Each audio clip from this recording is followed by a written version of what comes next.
The world's efforts to end Africa's deadliest wars are failing. Endless peace talks and expensive peacekeeping missions have not ended conflicts in Sudan, South Sudan, Somalia, the Central African Republic, and the Democratic Republic of the Congo. Over 9 million people have perished in the last 20 years, a figure without parallel globally. As it stands now, atrocity crimes pay. The perpetrators and facilitators of violence benefit, and the world imposes little cost. In response, we created the Sentry to investigate the war economies that sustain Africa's deadliest conflicts.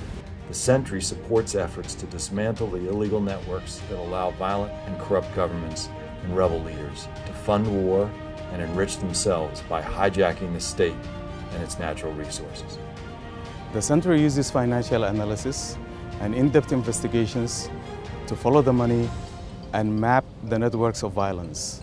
We work with governments, the UN, and civil society organizations around the world to dismantle these networks. War economies do their most obvious damage in conflict zones: mass rape, child soldier recruitment, aerial bombing, and village burning. But they sustain themselves through the smuggling and trafficking of gold, diamonds, other valuable minerals, ivory, and the theft of state resources. These shadow economies extend all the way to boardrooms in New York, London, Geneva, Dubai, and other international financial centers, where money and assets are the most vulnerable and exposed to the reach of law enforcement and regulatory authorities.